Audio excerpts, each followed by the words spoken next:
The way we store our stuff, boy, it sure has changed over the years. Do you remember the floppy disk? How about the MP8? And of course, there was the writable DVD. Don't forget VHS tapes and good old Beta. And there were also pre-recorded movies on DVDs. All of this is now obsolete.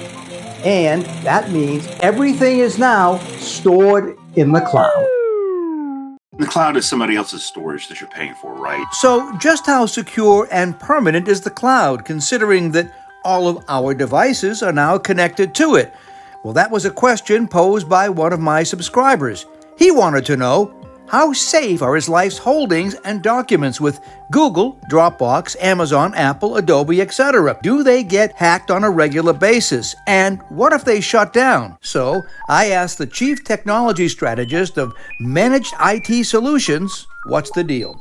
If you ever read the end user license agreement, which nobody ever does, they will tell you right there up front that, it's your data, you're responsible for backing it up. They're not responsible for any data that's been lost.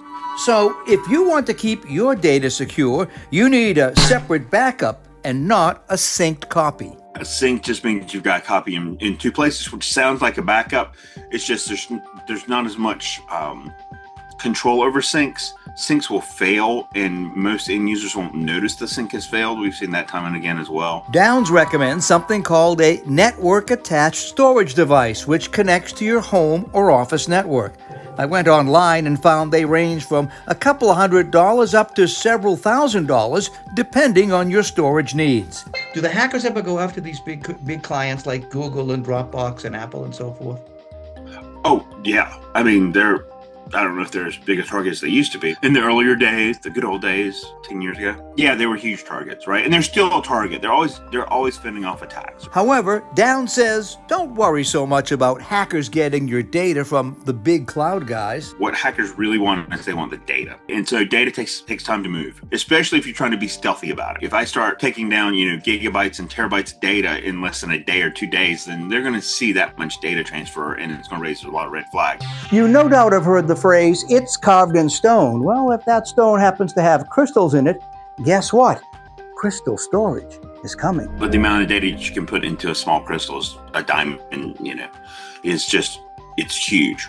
It's a large amount of data. It's estimated worldwide every minute a couple of 100 megabytes of data is produced. That is a lot of stuff to store. In choosing your own storage needs, here are a couple of factors to consider. First of all, data volume. Exactly how much data are you producing? Second of all, look at accessibility. Who needs it, how many devices, and how often? And finally, of course, your budget. And that's going to be the biggest player. Working for you, I'm the consumer guy, Steve Sbraccia.